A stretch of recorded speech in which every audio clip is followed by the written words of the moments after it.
মালিকা হাসিনা ফিরে এসেছে। আমি ধীরে ধীরে প্রাসাদের দরজা খুলছি। ভেতর থেকে ভয়ঙ্কর আলো বের হয়ে আসছে। আমি এখন প্রাসাদের ভেতরে প্রবেশ করলাম। আজ থেকে সারা বিশ্ব জানবে আমি কেমন মালিকা হাসিনা।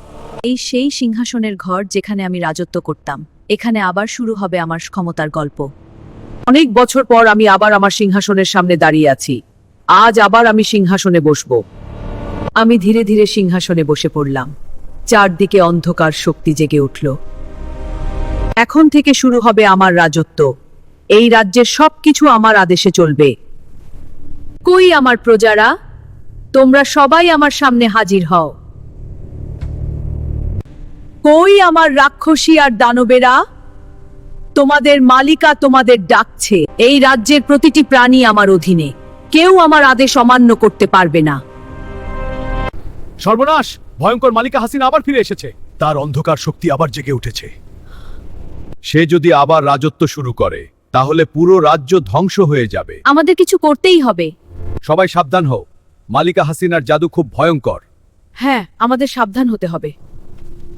যদি আমরা তার সামনে না যাই, সে আমাদের সবাইকে বশ করে ফেলবে। সবাই চলো প্রাসাদের দিকে। আমাদের মালিকা হাসিনার সামনে হাজির হতে হবে। আমি জানতাম তোমরা সবাই ফিরে আসবে। আমার শক্তির সামনে কেউ পালাতে পারে না। এই রাজ্যের সব মানুষ আমার সামনে আমার আদেশ মেরিয়ে আছে। আজ থেকে এই রাজ্যের নতুন নাম হবে অন্ধকার গদির রাজ্য। সবাই ভয়ে কাঁপছে। কেউ জানে না সামনে কি হবে। মালিকা হাসিনার শক্তি দিন দিন বাড়ছে। রাজ্যের আকাশও অন্ধকার হয়ে গেছে। মনে রেখো, আমি শুধু একজন রানী নই, আমি অন্ধকার শক্তির মালিকা। এই সিংহাসন আমার, এই রাজ্যও আমার।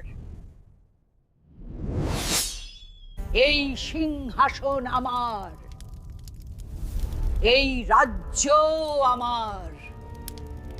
যে আমার বিরুদ্ধে যাবে সে অন্ধকারে হারিয়ে যাবে। আজ থেকে সবাই জানবে আমি কতটা শক্তিশালী। আমি মালিকা হাসিনা, গদির রাজ্যের চিরন্তন রানী। আজ থেকে সবাই জানবে আমি কতটা শক্তিশালী। আমি মালিকা হাসিনা, গদির রাজ্যের চিরন্তন রানী। আপনারা পুরো গল্পটি দেখুন। পরিবর্তে পর্বে আসছে আরো নতুন ধামাকা নিয়ে গদির রাজ্য মালিকা হাসিনা। তাই আপনারা চোখ রাখুন সুর ও বয়ানের ছোঁয়া ইউটিউব চ্যানেলে এবং লাইক, কমেন্ট, শেয়ার করে রাখুন আর সাবস্ক্রাইব করতে একদম ভুলবেন না।